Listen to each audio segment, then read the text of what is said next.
শীতকালে আমাদের প্রায় সবার পছন্দের একটা ভর্তা হলো বেগুন ভর্তা। তো আজকে দুপুরবেলা বানিয়েছিলাম একটু অল্প পরিমাণে বেগুন ভর্তা। আর আমরা জানি কিভাবে ভর্তাটা বানানো হয়, তারপরেও একটু আপনাদের সঙ্গে একটু শেয়ার করছি। নিয়েছিলাম একটু পোড়া বেগুন, তারপর এখানে সামান্য পরিমাণে নিয়েছিলাম লঙ্কা কুচি, আর দিয়েছিলাম একটু পেঁয়াজ কুচি, একটু ধনেপাতা কুচি, আর সামান্য পরিমাণে নুন। আর আজকে বেগুন ভর্তার মধ্যে কোনো রকম সরষের তেল ইউজ করিনি, দিয়েছিলাম একটু অল্প পরিমাণে ঘি, কারণ ঘিয়ের গন্ধটা খুব ভালো লাগে আমার। আর গরম ভাতের সঙ্গে এরকম ভর্তা হলে দেখবেন এটা দিয়ে ভাত খাওয়া যাবে। তো আজকে দুপুরের খাবারে কী ছিল চলুন আপনাদের সঙ্গে একটু শেয়ার করি। আজকে নিয়েছিলাম গরম গরম ভাত, তার সঙ্গে এখানে নিয়েছিলাম যে বানিয়েছিলাম বেগুন ভর্তাটা, সেটা নেওয়া হয়েছিল।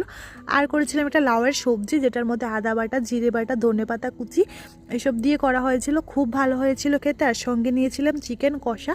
আর আমাদের বাড়িতে না ওই লাল লাল চিকেনের ঝোলটা একটু কমই করা হয়, আর এই ঝোলটা একদম সিম্পল আর বাটা মশলার, আর খেতে